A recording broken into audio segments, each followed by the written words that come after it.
Donc, le sommaire, d'abord, on va essayer de voir quelles sont ces deux failles. On aurait peut-être éventuellement dire trois failles, on verra ça un petit peu plus tard. Quels sont les impacts potentiels de ces failles sur vos machines, sur vos applicatifs? Qu'est-ce qui existe aujourd'hui comme correctif disponible et on essaiera d'expliquer un peu ce que font ces correctifs. Un petit zoom sur Kiwi Backup, donc comment nous on est protégés ou pas protégés par rapport à ces failles, et ensuite une petite rétrospective sur notre solution de sauvegarde, parce que voilà, contre n'importe quelle faille, la sauvegarde est toujours une protection, et ne pas avoir de sauvegarde quand on est un potentiel cible d'une attaque quelconque, c'est du suicide. Donc voilà, c'est un petit peu le plan de l'intervention de cet après-midi. Donc tout d'abord, un petit explicatif de ces failles, donc je vais essayer d'être assez clair. Donc ces failles en fait existent depuis 1995. C'est des failles qui sont essentiellement des failles de CPU, donc on ne parle pas ici de failles de logiciel, mais de failles du processeur qui sont à l'intérieur des machines. Donc toute la gamme des PC, des processeurs Intel depuis Pentium et compagnie, jusqu'aux derniers pros. J'imagine que dans les prochains processeurs, cette faille ne sera plus présente, enfin j'espère pour Intel. Et elle touche globalement toutes les machines qui utilisent des processeurs Intel. Donc, on cite en général les ordinateurs Windows, même si l'ordinateur n'est pas Windows par essence, mais c'est l'OS qui est installé sur l'ordinateur, qui tourne sur des processeurs Intel ou AMD, Mac, Linux, mais également un certain nombre de tablettes graphiques, des téléphones, etc. Enfin, tout ce qui a un processeur Intel est potentiellement impacté par ces failles. Donc après, il y a des correctifs qui touchent l'OS, mais la faille est toujours dans le processeur. Évidemment, les objets connectés, les enceintes connectées qui tournent sous Apple, les NAS qui ont des processeurs Intel, etc., etc. Donc voilà, si c'était une voiture, en gros, on rappellerait l'ensemble des ordinateurs qui ont une faille Intel depuis 1995 et on en mettrait une neuve à la place. Intel n'a pas l'air d'être trop dans cet état d'esprit-là. Et l'idée, c'est plutôt de trouver des contournements par logiciel pour pallier à ces failles. Donc, rentrons un petit peu dans le détail. Donc, pour bien comprendre ce que sont ces deux failles, il faut comprendre un petit peu comment fonctionne un CPU moderne. Donc, moi, ce n'est pas ma spécialité les CPU, mais je vais essayer d'expliquer quand même un petit peu ce que j'ai compris. Donc dans un CPU, l'idée c'est toujours d'aller le plus vite possible. Voilà, on essaye d'augmenter la fréquence d'horloge.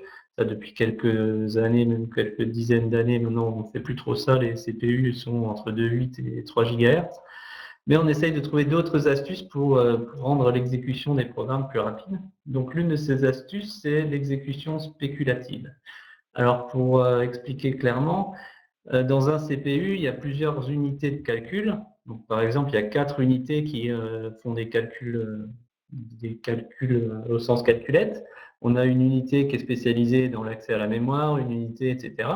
Et donc, dans un cœur de processeur, il y a un certain nombre d'unités. Donc, l'une des méthodes pour essayer d'aller plus vite dans l'exécution d'un programme, c'est de répartir l'exécution sur plusieurs unités, de faire ça en parallèle et du coup, à la fin, de récupérer un résultat plus vite que si on avait fait séquentiellement les calculs.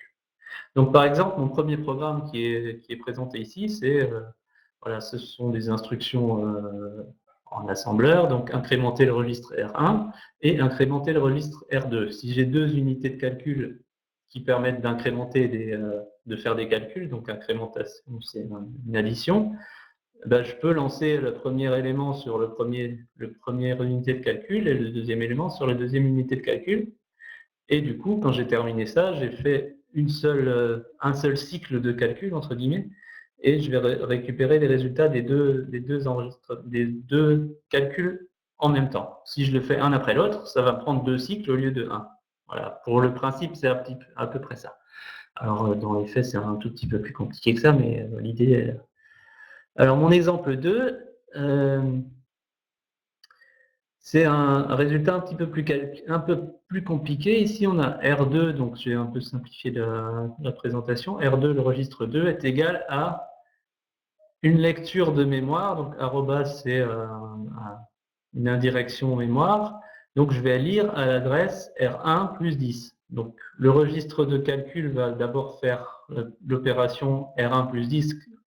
Je vais envoyer ça à l'unité de calcul. En parallèle, je peux incrémenter mon R3 avec la deuxième unité de calcul et je vais envoyer la lecture de l'adresse R1 plus 10 à l'unité de récupération mémoire et je vais l'affecter à R2. D'accord? C'est un autre exemple un petit peu plus compliqué, mais on voit par exemple que la deuxième instruction peut être faite en parallèle de ce qu'il y a entre la parenthèse et je dois attendre la fin du résultat de la parenthèse pour faire l'instruction R2 égale arrobas de résultat de R1 plus 10. D'accord? Donc tout ça, ça fonctionne de cette manière-là dans les CPU et on obtient du coup une exécution parallèle des instructions. Ça marche dans tous les CPU, ça marche bien, c'est très efficace. Ça, c'est important d'expliquer ça pour expliquer ce que sont ces différentes failles, parce qu'elles utilisent cette exécution spéculative pour accéder à des choses desquelles elles ne devraient pas accéder. Alors, Meltdown, c'est la première faille. Donc, ici, on retrouve un petit programme, donc un résumé de programme, qui consiste en R1, récupérer une adresse qui est dans le kernel, et une deuxième instruction qui est R2, récupérer une adresse qui correspond à ce que j'ai récupéré dans R1 plus 10, par exemple. Donc, le principe de Meltdown, c'est que, je vais expliquer un peu comment ça fonctionne. Normalement, on n'a pas le droit de lire une adresse dans le kernel. Les processus sont séparés. Il y a une mémoire du noyau, que ce soit Linux ou Windows ou Mac, qui n'est pas accessible au processus que vous écrivez. À partir d'un navigateur, vous ne pouvez pas aller lire l'adresse d'aller lire dans la mémoire de votre caméra ou autre, ou aller écrire sur le disque dur, c'est interdit. Donc ça, c'est une architecture d'OS classique. Donc normalement, la première exécution va générer une erreur et retourner une erreur pour dire vous n'avez pas le droit d'accès à cette adresse-là. Donc ça fonctionne bien, sauf que dans les CPU Intel et compagnie, ce qu'on a dit tout à l'heure va s'appliquer, c'est-à-dire qu'on va bien appeler le R2, parce que ça va être exécuté sur une deuxième unité, et la gestion d'erreurs se fait à la fin du calcul, à la fin du processus, donc à la fin de notre pipeline ici. Donc on va dire, ah ben là-dedans, dans le lot ici, je vais avoir une erreur d'adresse parce que j'ai pas le droit de lire dans le kernel. Donc la R1 va m'envoyer une erreur, mais le problème qui pose problème, c'est que le R2 va quand même avoir lieu, et avec le résultat de R1, qui est une adresse invalide, certes, mais l'erreur va remonter. Mais entre-temps, le résultat de R2 va être mis dans le cache du processeur, dans le cache du CPU. Donc je vais retrouver cette information qui est dans R1, donc le contenu de l'adresse kernel, dans le registre R2. Alors ce qu'il faut bien comprendre, c'est que ici, comme je fais une indirection, alors c'est là que c'est un petit peu compliqué, c'est vraiment la base de ces trois failles, c'est que cette indirection-là va me permettre de connaître la valeur de R1, parce que je vais savoir à quelle adresse j'ai lu mon R2. Donc, je vais charger dans mon cache du CPU, à l'adresse correspondante à cette adresse-là, une information, quelle qu'elle soit d'ailleurs. L'information qui était cette adresse-là n'est pas vraiment importante. Ce qui est important, c'est que la donnée que j'ai lue à cette adresse-là est maintenant dans le cache du CPU. Et si je vais relire l'information à cette adresse-là, étant donné que je l'ai dans le cache du CPU, elle va être beaucoup plus rapide, puisque la lecture dans le cache du CPU est extrêmement plus rapide qu'un accès en mémoire. Donc le fait que je sache qu'à l'adresse, imaginons que R1 vale 12, qu'à l'adresse 22, je peux lire beaucoup plus vite l'information à l'adresse 22 qu'à l'adresse 21 ou l'adresse 23, ben, va me dire que à cette adresse 22 correspond à ce que j'ai lu dans mon kernel. Donc je sais que ce qui était à l'adresse du kernel ici est égal à 11, à 12. 10 plus 12. D'accord? Alors je sais que c'est un peu compliqué, mais c'est ça le principe. Donc le principe de l'attaque, c'est de remplir mon cache avec des données que je connais, d'exécuter un code de ce type-là, et ensuite de relire l'ensemble des informations que je viens d'écrire et de regarder laquelle est la plus lente. Si là-dedans j'ai une adresse qui est lente, eh ben, je peux déduire le contenu de ce que je viens de lire dans l'adresse du kernel. Voilà, ça c'est le principe de la faille. Et le problème majeur, c'est qu'effectivement, la gestion des erreurs, elle se fait qu'à la fin et pas au cours des instructions.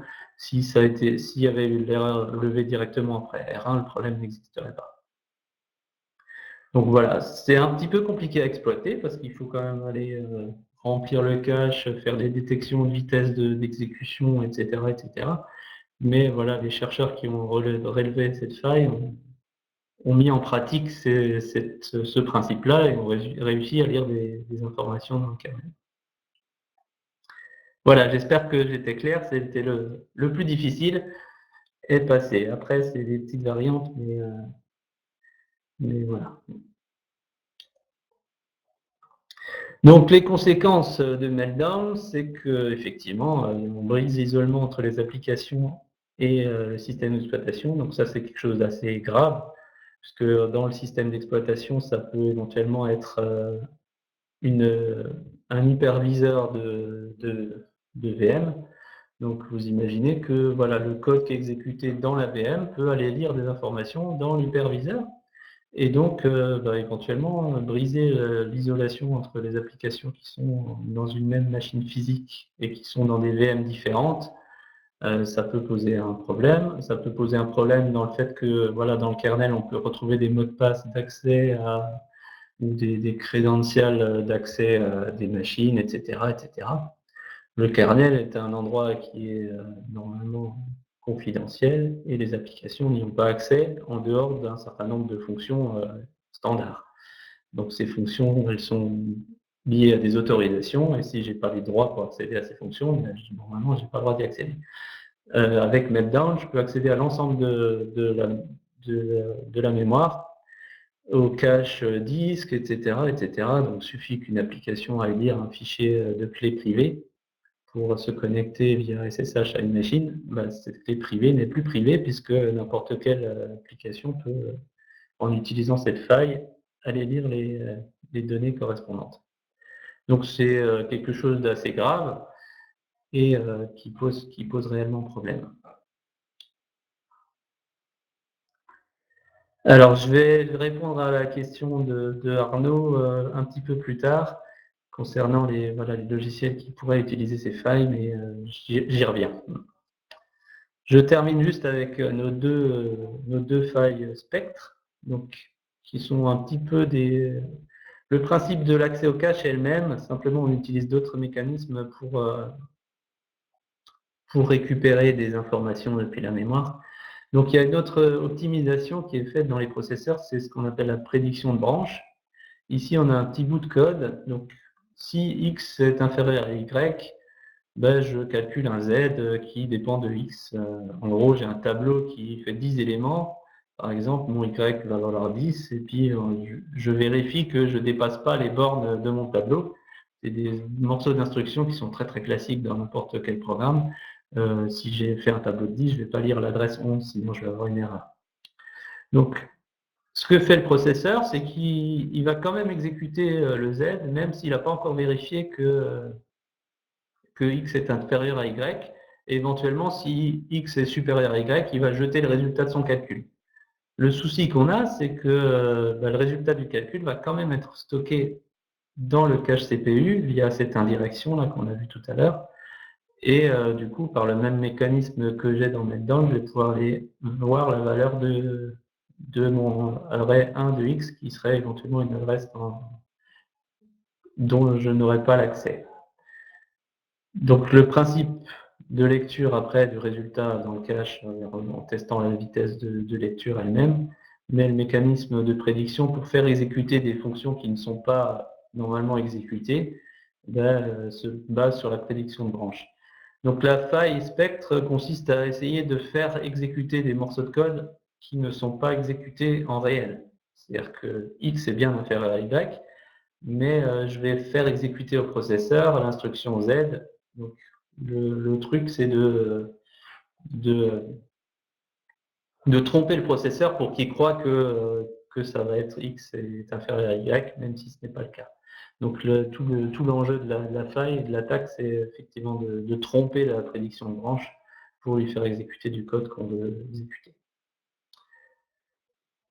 Ok, donc ça c'est la variante bound check bypass, voilà, pour le petit nom anglais. Il y a une deuxième variante de spectre qui est en fait qui est aussi un système de prédiction fait par les CPU, mais qui sont des prédictions d'adresse de fonctions. Donc quand j'appelle une fonction externe, normalement on va charger une table d'adressage, donc dans laquelle j'ai la liste de mes fonctions avec l'adresse correspondante. Et les CPU font des prédictions à propos de ça et commencent à exécuter la fonction avant même qu'on ait à charger l'adresse, puisque ce chargement d'adresse, c'est un processus qui est long, parce que ça va chercher dans la mémoire centrale, et ça c'est beaucoup plus lent que de le faire directement localement. Et donc là, l'attaque consiste justement à faire prédire au CPU une adresse d'une fonction que nous on a écrit, donc l'attaquant a écrit, pour exécuter du code qui nous intéresse. Donc l'adresse n'est pas exactement celle-là, la vraie adresse, et donc le CPU va normalement passer sur la vraie adresse de fonction et puis et faire son travail normal, mais va laisser une trace dans le CPU, donc dans le cache de CPU, comme je l'ai dit pour les deux autres failles, et même mécanisme, on vérifie ce qu'il y a dans le cache du CPU pour récupérer le résultat de la fonction qui a été exécutée. Donc ça permet également de lire à des adresses sur lesquelles on n'est pas censé lire. Donc cette faille-là ne permet pas de rentrer dans le kernel, puisque ça, Spectre ne va pas permettre d'aller lire des informations dans le kernel, mais permet de lire des informations de mémoire dans d'autres processus. Donc par exemple, je peux avoir un processus de serveur SSH qui a des clés privées ou de signature ou autre, alors que je suis un navigateur qui tourne sur le système. Ou par exemple de lire des informations d'un autre onglet de mon navigateur. Ça, c'est une faille qui a été démontrée avec un script JavaScript. On peut aller lire, voilà, vous ouvrez dans un onglet de votre navigateur votre accès à la banque, et dans un autre onglet, vous avez un YouTube avec une pub malveillante. Cette pub-là va pouvoir éventuellement lire des informations dans votre compte en banque. Et notamment, ce qui intéresse les attaquants, c'est le mot de passe que vous allez taper pour accéder à votre banque. Donc ça, c'est aussi problématique. La rupture d'isolation entre les processus, c'est quelque chose qui est fondamental dans tous les OS modernes. Donc voilà, quelles sont les conséquences? C'est ce que je viens d'expliquer. Effectivement, la faille spectre peut être exploitée avec un simple JavaScript qu'on peut pousser sur l'ordinateur de la victime via une page web. Donc c'est assez simple et justement ça permet de faire ce que je viens de dire.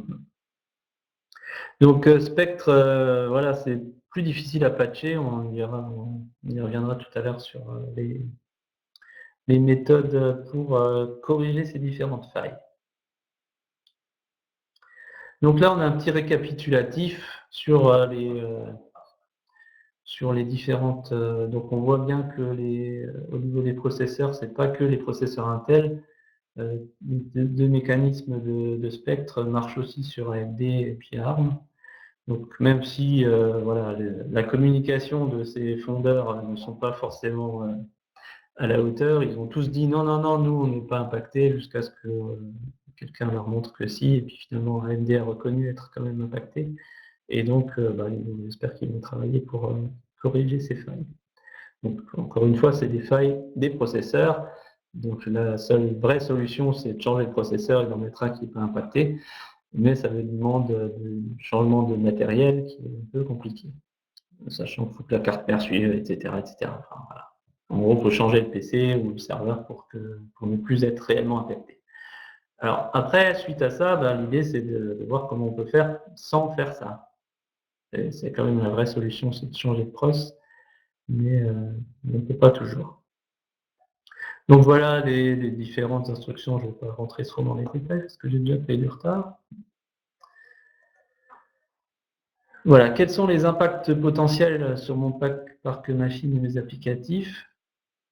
Donc les risques, j'en ai déjà un petit peu parlé. De meltdown, c'est effectivement voilà, de récupérer des informations dans le système d'exploitation. Tout ce qui n'est pas chiffré peut être lu, sachant que quand il y a un chiffrement, il y a une clé de déchiffrement qui est souvent stockée en mémoire, dans une mémoire protégée, normalement dans le kernel. Avec meltdown, cette protection elle n'existe plus.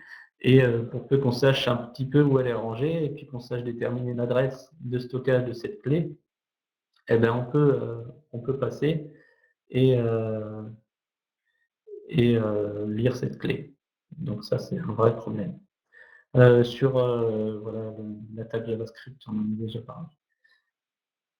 Alors les processeurs sans les failles, voilà, j'ai générer une nouvelle gamme de processeurs, c'est des process qui sont longs et aujourd'hui il n'existe pas de processeur, en tout cas chez Intel ou AMD, sans ces failles. Donc ce sera pas pour tout de suite. Pour quand, je ne sais pas, je ne peux pas vous dire, mais effectivement, aujourd'hui il n'y a pas de solution réelle et complète sur l'ensemble de ces failles. Sauf à contourner un petit peu les choses. Et je vais vous expliquer tout ça par la suite. Donc, quels sont les risques? Aujourd'hui, il n'y a pas de détection de ces failles-là par les antivirus, puisque, comme je viens de l'expliquer, ce n'est pas une faille logicielle, mais une faille dans le CPU. Donc, à part vous dire que votre CPU est impacté, l'antivirus, il ne peut pas faire grand-chose. Par contre, ce qu'il peut éventuellement faire, c'est détecter des programmes qui exploitent cette faille. Aujourd'hui, on n'a pas de code d'exploitation connu, il n'y a pas de trojan, de malware ou d'autres qui ont été découverts et qui exploitent cette faille. Ce qui ne veut pas dire qu'il n'en existe pas, mais pour l'instant, il n'y en a pas de publié en tout cas. Et donc, voilà, l'antivirus ne peut pas détecter quelque chose qui aujourd'hui n'existe pas. Ensuite, effectivement, tous les serveurs, les infrastructures cloud, tout est impacté, hein. Tout ce qui comporte un CPU peut potentiellement être impacté, donc des serveurs de Google, etc., peuvent être impactés. Donc, c'est pas seulement les machines que vous avez sur vos bureaux, mais également les serveurs et puis tout ce qui est dans le cloud.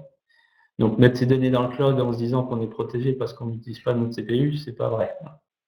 C'est même plus risqué. Moi, si j'étais attaquant, voilà, c'est des infrastructures à risque qui peuvent éventuellement être mieux protégées, mais qui sont tout de même impactées. Alors les sauvegardes Kiwi, je vais en parler effectivement. Alors il y a des risques de vol de données. Si tout le monde me pose des questions sur la suite, c'est que je ne vais pas assez vite. Donc quels sont les patchs et les correctifs disponibles? Alors déjà sur le principe, je vais juste expliquer quel est le principe de ces patchs. Donc pour Meltdown, l'idée c'est effectivement de séparer de manière beaucoup plus drastique les plages mémoire du kernel et les processus. Et donc ça, aujourd'hui, tous les OS savent le faire. Les patchs pour Linux, pour Windows et pour Mac ont implémenté une séparation de contexte. Donc ce qui fait que quand on passe en mode en contexte kernel, eh ben, on va charger les informations du kernel et quand on passe en mode utilisateur, eh ben, on décharge l'ensemble des informations du kernel, ce qui fait que voilà, c'est plus accessible. Sauf que ce chargement-déchargement à chaque changement de contexte, eh ben, ça prend du temps et du coup, ça fait des baisses de performance. Donc selon Intel, ça ne joue pas. Je ne sais pas comment ils font, mais il doit y avoir un mécanisme secret qu'ils ne nous ont pas dit, qui permet de charger le mapping mémoire sans que ça prenne de temps. Mais c'est un peu pas trop crédible. Donc Meltdown, voilà, globalement, si vous avez mis à jour vos OS, vos machines, sur Mac, Windows ou Linux, c'est sous contrôle, moyennant une baisse de performance qui dépend de l'application, puisque les changements de contexte, on essaye de ne pas en faire trop, parce que ça coûte quand même du temps, même si on ne charge pas cette mémoire, mais ce chargement de mapping augmente temps de switch de contexte.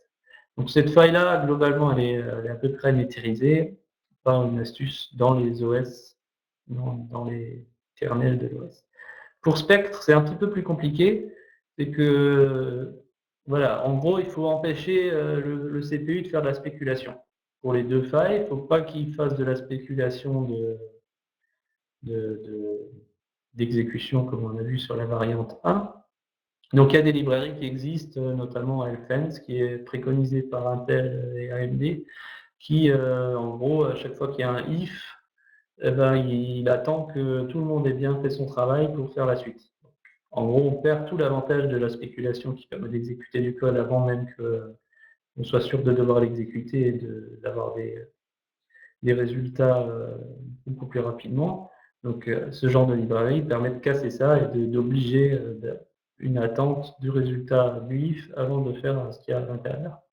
Donc, évidemment, ça fait des baisses de performance, forcément, parce que ces systèmes-là ont été faits pour optimiser l'exécution. Si on les désactive, forcément, on a des baisses de performance qui dépendent encore une fois de l'application. Donc, de dire que c'est 10%, 20%, 30%, ça dépend vraiment du code et ça dépend de ce qu'on fait et combien de fois, etc., de la charge, enfin, de tout un tas de choses.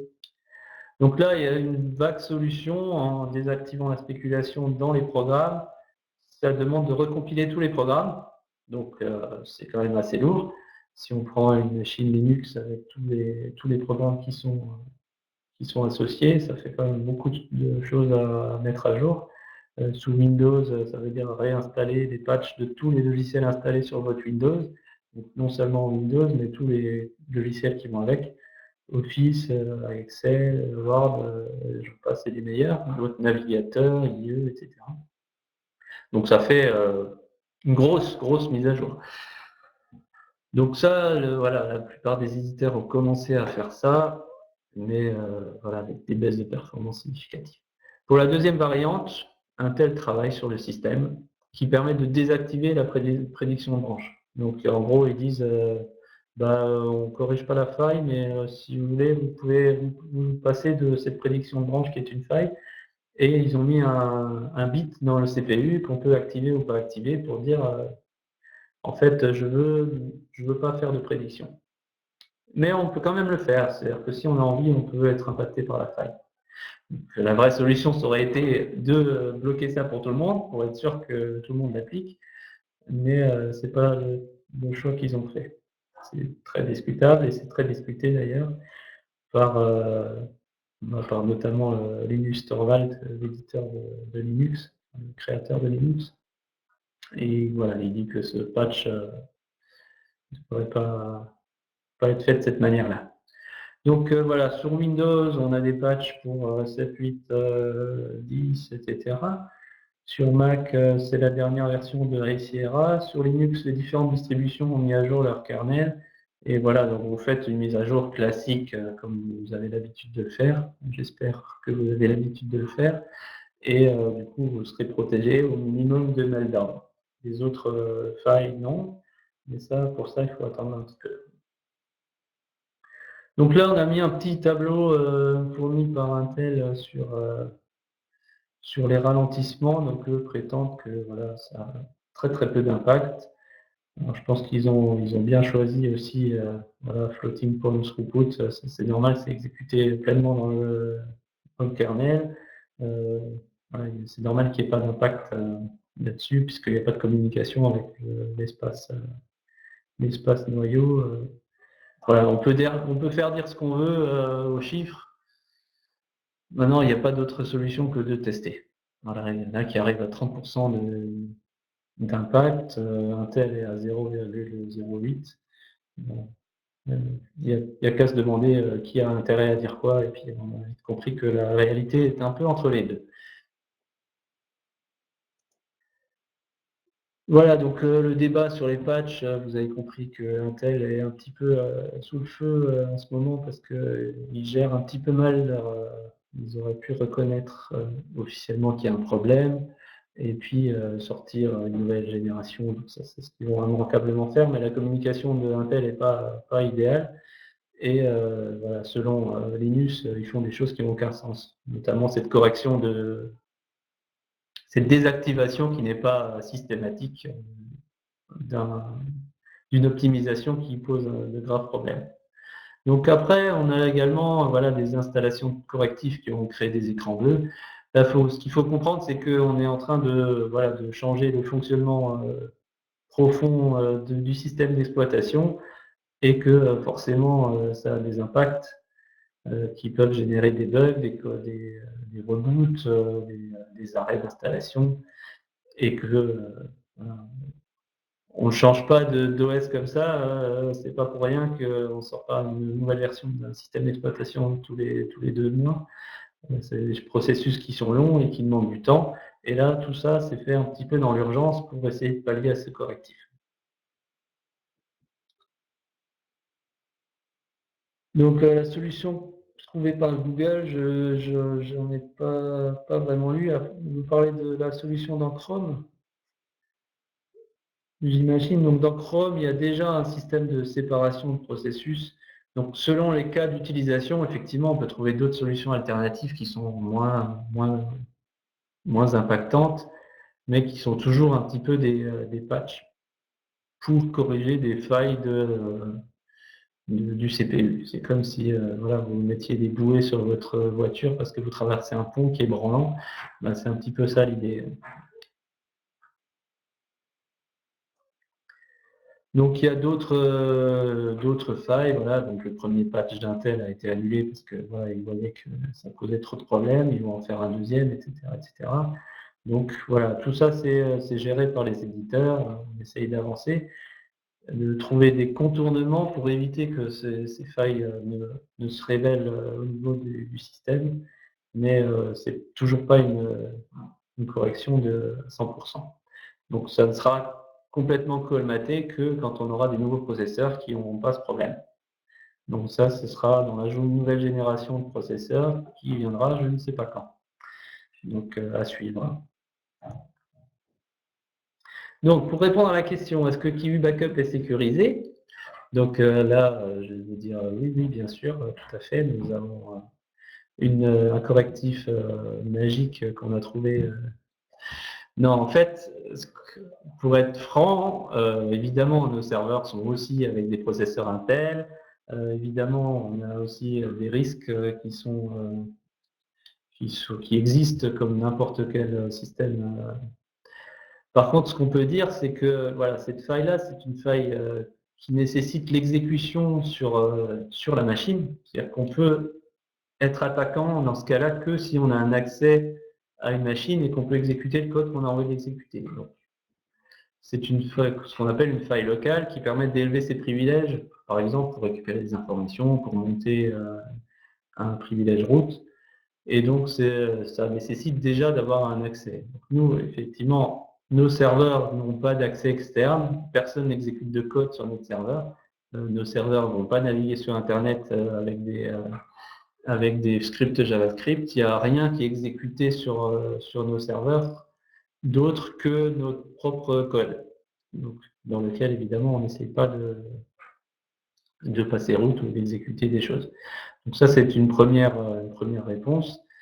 Effectivement, tout ce qui est exécuté sur nos serveurs, c'est du code à nous, plus un certain nombre de systèmes qui sont standards, donc le noyau Linux, un serveur Apache ou des choses comme ça, et qui ont des correctifs. Et voilà, un attaquant ne peut pas rentrer sur notre système et exécuter du code. Donc tous les accès à nos serveurs sont restreints, donc il y a un certain nombre d'IP qui sont autorisés avec une identification forte. Donc on utilise tous des clés SSH d'accès et on n'exécute aucune des données qui rentrent. Tous les fichiers que vous envoyez sur Kiwi ne sont pas exécutés, ils sont simplement lus et déposés dans un truc qui n'a pas d'exécution de code. Donc ça passe pas par le CPU. C'est des octets qui transitent jamais par le CPU, donc il n'y a aucun risque que l'une de ces données soit exécutée. Après, aucun risque, voilà, je ne vous dis pas que tout est garanti à 100%, mais on essaie de faire en sorte que ça soit le plus sécurisé possible. Donc chaque machine est protégée par un firewall, la mise à jour de sécurité est faite tous les matins par Morgan. Il vérifie que dès qu'il y a une mise à jour de sécurité qui apparaît sur l'un des dépôts, ben, on reçoit une alerte et puis Morgan va faire une mise à jour sur l'ensemble des machines. Donc ça, c'est un process qui est assez bien suivi. Voilà, c'est déjà une garantie. Alors le patch Red Pauline, effectivement, c'est ce que je citais tout à l'heure. C'est la désactivation de... c'est ce que je disais là. C'est la désactivation dans le compilateur de la... Je sais que c'était... C'est dans la variante 2, c'est désactivation de la prédiction de branche. Donc ça utilise en gros l'octet qui va bien. C'est ça.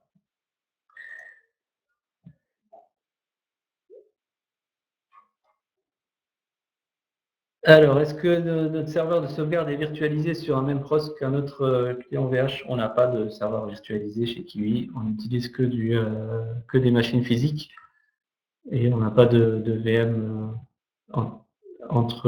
qui pourrait être avec un autre client. Effectivement, dans ce cas-là, ça pourrait être un problème. Aujourd'hui, ce n'est pas le cas. On a sur la version médicale des VM, mais c'est des VM privés, c'est-à-dire que le host n'est utilisé que par nous et par aucun autre client. Donc on n'utilise pas de VPS ou de machines partagées dans l'infrastructure Kiwi, pour répondre à votre question. Mais effectivement, si c'était le cas, je m'inquiéterais et on se poserait sérieusement la question de changer de système. Mais heureusement, ce n'est pas le cas. Donc voilà. Il n'y a pas de solution aujourd'hui qui soit satisfaisante et miraculeuse. C'est un process en cours, donc continuez à faire vos mises à jour de sécurité, continuez à faire vos backups et puis prier pour qu'il n'y ait pas une attaque. Effectivement, j'ai oublié une question. Il y avait quelqu'un qui demandait s'il y avait déjà des malwares qui utilisent ce système-là. Aujourd'hui, à ma connaissance et à la connaissance des grands éditeurs d'antivirus, il n'y a pas d'attaque massive qui utilise ces failles pour se propager. Donc, on a une chance, c'est que voilà, on peut faire les patchs avant que ça soit trop tard, mais je ne doute pas une seule seconde que maintenant que ces failles sont connues et publiées, ça viendra. On aura un WannaCry ou un Petya spécial Meltdown qui va plus avoir besoin du gars assis sur la chaise pour se propager. Et donc, ça sera forcément une attaque qui va utiliser ces biais-là et ça viendra. J'imagine que voilà, les pirates travaillent déjà sur le sujet et ça ne manquera pas d'arriver. Profitons que pour une fois, on a un peu d'avance sur les attaquants pour faire les patchs avant que ce soit trop tard et que ce ne soit pas du correctif, mais un petit peu d'anticipation. Voilà, je vais passer la parole à Stéphanie pour faire un petit zoom sur Kiwi Backup. Si vous avez d'autres questions, je serai sur le chat et je pourrai répondre via le chat. Merci à vous, en espérant d'avoir été assez clair et pas trop technique, même si c'est quand même, à mon avis, une des failles les plus compliquées que j'ai vues depuis un petit bout de temps. Voilà, merci.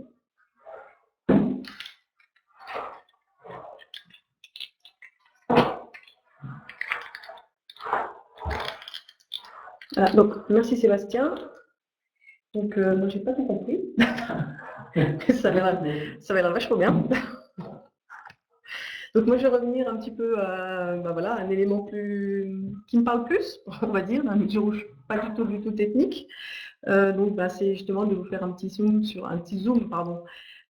la solution que nous commercialisons, à savoir la solution de sauvegarde de Kiwi. Donc d'abord, pourquoi sauvegarder? Sauvegarder pour différentes raisons, tout simplement, mais la majeure, c'est de pouvoir anticiper l'éventuel problème qu'il pourrait y avoir ultérieurement. Après, pourquoi sauvegarder? Pour quand même prévoir des économies tout aussi bien financières que de gestion de temps. Alors pourquoi les économies financières? Tout simplement parce que le plan de reconstitution des données souvent est important. La valeur qu'ont nos données le sont tout autant. Et également parce que le fait d'avoir une solution de sauvegarde et de prouver à son assureur qu'on a une solution de sauvegarde permet parfois de pouvoir renégocier certains contrats, voilà, auprès des assurances, hein. C'est-à-dire que, comme on verra dans le slide suivant, le gérant d'une entreprise est responsable légalement de ces données. Voilà. Donc, s'il a la possibilité de montrer à un audit ou bien à son cabinet d'assurance qui met tous les moyens en œuvre pour pérenniser son entreprise, c'est un élément qui est important et qui peut, on peut tenir compte sur la balance. Ensuite, des économies de temps. Pourquoi? Tout simplement parce que lorsqu'on a une solution de sauvegarde qui est en place, qu'on maîtrise cette solution de sauvegarde, on sait comment elle fonctionne. Le jour où il y a des difficultés, le jour où il y a besoin de restaurer des données, on connaît la solution, on l'a déjà testée, on sait qu'elle fonctionne, parce que de temps en temps, bien sûr, c'est bien de sauvegarder, mais il faut également faire des tests de restauration pour s'assurer que tout se passe bien au niveau de la sauvegarde. Et donc là, on va économiser du temps. Voilà. Vous connaissez la solution qui est en place, vous lui faites confiance et donc vous savez comment la gérer. Et puis il n'y a pas le stress de se poser la question, mince, est-ce que finalement ce que je sauvegarde depuis des années est vraiment là? Est-ce que mes restaurations vont vraiment fonctionner? Voilà. Donc ce sont vraiment des éléments d'anticipation. Donc, comme je vous le disais précédemment, il y a une contrainte légale pour le gérant d'une société qui risque quand même 300 000 € d'amende et 5 ans de prison s'il n'a pas mis en place les mesures qui lui permettent de sécuriser les données de son entreprise.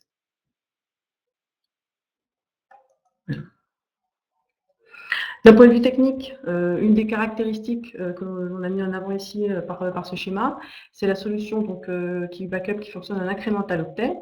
C'est-à-dire que quand même un des éléments majeurs de notre solution, et c'est notre parti pris, c'est toujours de pouvoir avoir une solution qui soit simple, qui soit intuitive au niveau utilisation et surtout qui fonctionne de manière optimale. C'est-à-dire le fait d'utiliser par exemple l'incrémental octet permet d'économiser tout aussi bien le temps de la sauvegarde que l'utilisation du coup de la bande passante. Voilà. Donc la première fois, on fait une sauvegarde complète et à partir de la seconde sauvegarde, on ne va transférer que les éléments qui ont été modifiés. Donc c'est une des caractéristiques de la solution. Donc si j'ai bien compris, parmi les personnes qui sont en ligne, il y en a qui aujourd'hui utilisent déjà la solution de Kiwi. Je ne sais pas si éventuellement ils souhaitent nous faire partager certains éléments, s'ils souhaitent nous donner leur avis également. Il ne faut pas hésiter. On est là également pour pouvoir en discuter et puis aborder le sujet. Ensuite, je vais vous présenter, actuellement, les utilisateurs de Kiwi ont l'habitude d'utiliser la version 3. Et donc là, vous pouvez visualiser l'interface utilisateur de la version 4. Donc la version 4 qui est en cours de finalisation de développement et qui sera bientôt disponible. Donc tout d'abord pour la version Kiwi Santé, avec une plateforme spécifique données de santé, et ensuite la version QV4 qui sera la suite de la 3.5 qui est actuellement en place. Voilà. Donc on est toujours sur les mêmes éléments, c'est-à-dire une solution qui soit intuitive, comme je l'ai dit tout à l'heure, qui soit facile au niveau du paramétrage, qui ne nécessite pas de mettre plusieurs heures pour sauvegarder, pour faire un paramétrage et sauvegarder ces données, et de même pour pouvoir faire également une restauration. Donc là c'est l'exemple de l'interface utilisateur. Vous visualisez ici, sur la partie de droite, tous les jours pour lesquels il y a une sauvegarde qui a été réalisée, et avec l'arbre de restauration qui se déroule. Et donc, on a la possibilité de sélectionner différents dossiers qu'on souhaite restaurer à telle date. Et donc là, l'utilisateur est parfaitement autonome dans ses restaurations. En parallèle donc, de cette interface utilisateur, les administrateurs ont la possibilité d'avoir accès à une interface d'administration pour pouvoir créer des contrats, enregistrer des machines et après suivre ce qui se passe au cours des sauvegardes grâce aux statistiques et aux logs qui sont générés. Voilà. Donc là, je vous avais quelques copies d'écran qui vous permet de visualiser notamment sur cet écran les machines qui sont à l'alerte, donc c'est-à-dire qui n'ont pas sauvegardé depuis X jours. Et donc du coup, la personne, l'administrateur de la sauvegarde a la possibilité d'axer vraiment son temps sur ces machines-là et de voir pourquoi est-ce qu'elles n'ont pas sauvegardé.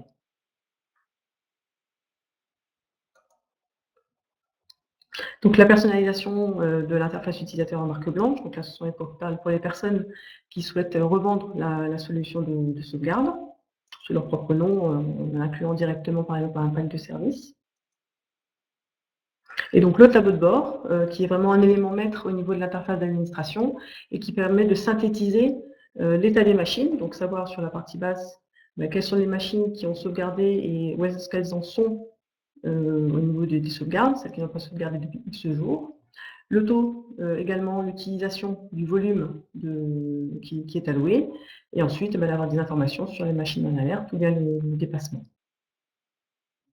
Voilà. Donc ça, ce sont les différents éléments que je souhaitais donc brièvement vous montrer sur la solution donc de Kiwi. Donc ça, c'est la solution qui va au fur et à mesure remplacer la version 3 qui est en cours. Et la version santé s'inspire largement de cette partie-là, avec bien sûr au niveau des fonctionnalités et des éléments similaires. Voilà. Je ne sais pas si éventuellement vous avez peut-être des questions.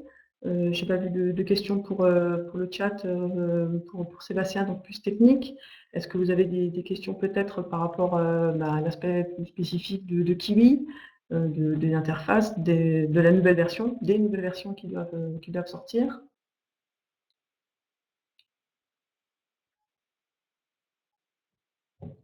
Ou si vous souhaitez qu'on revienne sur l'un ou l'autre slide.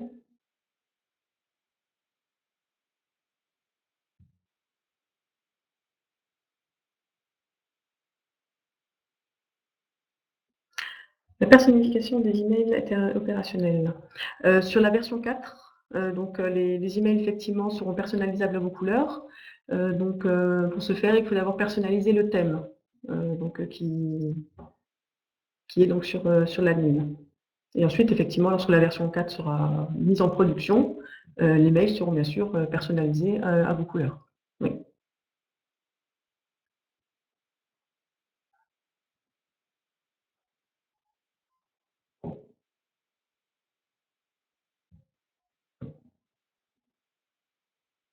Je ne sais pas si vous avez d'autres questions éventuellement, ou si vous souhaitez revenir sur d'autres slides. Donc bien sûr, la présentation que nous avons faite aujourd'hui sera disponible dans la partie téléchargement, et un replay sera également visualisable ultérieurement. Si vous souhaitez revenir par la suite pour reprendre les éléments, n'hésitez pas. Et puis bien sûr, on est à votre disposition pour communiquer les précisions.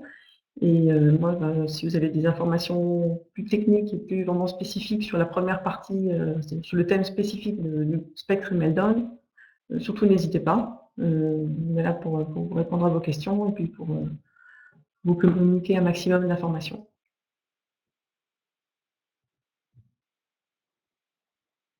Voilà. Si vous n'avez plus de questions, si vous ne souhaitez pas éventuellement revenir sur l'un ou l'autre point, nous allons clore la session de ce webinaire.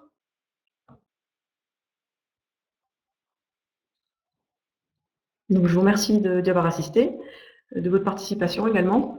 J'espère que vous avez pu apprendre plein de choses et clarifier également d'autres éléments.